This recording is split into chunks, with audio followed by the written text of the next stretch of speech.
The spread of the coronavirus has destroyed the economic system in Indonesia over the past few months. Regulations to keep distance or physical distancing and reduce activities outside the home are applied to decrease the number of positive cases of the coronavirus. Public purchasing power is decreasing. The goods and services offered by entrepreneurs are no longer in demand by the public. The economic system is sluggish. With me, Caroline Saskia from Habitus will review how entrepreneurs survive amid the spread of the coronavirus that has an impact on their income. The situation was further complicated after the government also implemented large-scale social restrictions. Tanah Abang Market, located in central Jakarta, is temporarily closed to avoid crowds.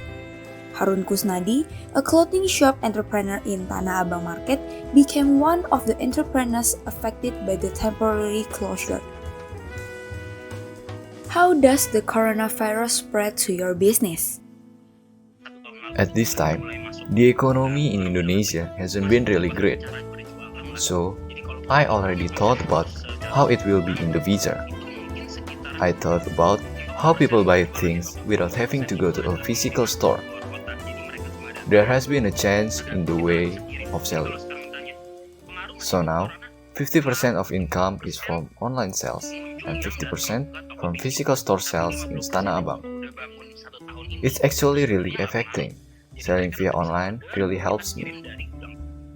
During the closures of the Tanah Abang Market, was there a change in the sales system? Not really. At the moment, I just monitor the sales from the warehouse or when I want to do production, because it's not possible to go to a physical store. Some other entrepreneurs also had time to lay off their employees for a while. What about your employees? Does it also have an impact? I have a commitment that the people who work with me will be guaranteed a salary. But there is a rule that it is like this. It must be mandatory for all employees to not return home if they want to be a guaranteed salary. Since from the current situation, as much as possible, we still guarantee. That means your employees are still entitled. Then, have there been any innovations to make products online? First of all, if you have more budget, you will be facilitated by endorsed famous artists. Your followers will increase. The social media platforms have a wide reach. People who match your account, people who feel attracted, will follow. It is as if you have the capital. Then, run a good place, just the same as endorse on social media. It's called promotion. To endorse famous artists, how much budget do you spend? To build your own business, you have to do budgeting by yourself. Incidentally, I do business in Muslim clothes, especially the hijab. The range of my buyers and customers is who wears a hijab. Then, how can people see my products on social media? I'm looking for some artists who wear hijab. One of them is Rachel Fenya. Other than true endorsement, are there other innovations being made to maintain sales? There is regular content that is published on Instagram. For example, I will do Instagram Live for 8 hours in a warehouse. So customers who see Instagram Live can choose our products directly and we will direct them to place an order. Where did you get that innovation? Was it inspired by other entrepreneurs? Now the virtual world really affects the real world.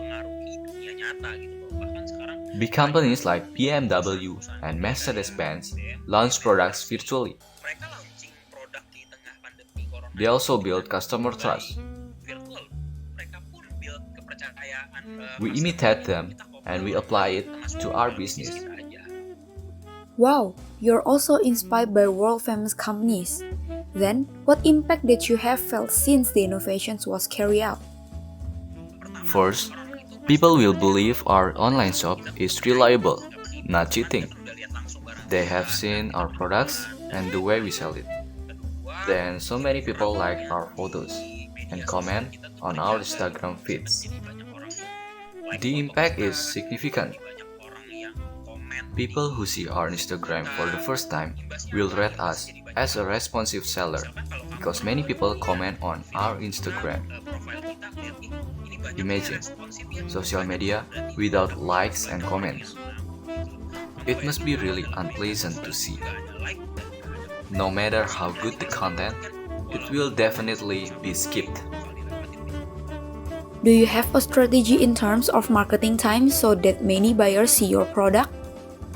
What you do repeatedly will become a habit. People who watch our Instagram live will get used to watching us. If you upload an Instagram story in the morning, afternoon, and evening at the same time, surely someone who would like you will watch your video. I always upload ready products and new items in the morning at 8 o'clock. At 12, I upload the first delivery. At 2, I upload some goods. At 5, I upload the last shipment. I always do it frequently every day. So those who shop already know we will upload at this hour. If you see spamming people, will be definitely to be haphazard. Making the time method over and over again is important. That's a very good business strategy. You do an analysis related to the buyer's social media access time, so that your product can be glimpsed. The last question. Maybe you can give tips and tricks to other entrepreneurs in order to survive as well as you are in the midst of the spread of this coronavirus. The key to financial management is the key detail for me to survive now. We always have a full year's financial chart. We have already illustrated how much our expense and income are in a year. Later, if you are at the time of crisis, you already know what you should do. Tip from me in the business area is to be as creative as possible. There must be a way.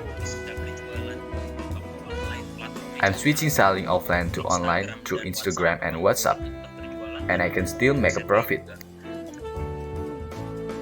Thank you, Harun, for sharing your knowledge as an entrepreneur to survive during the current crisis.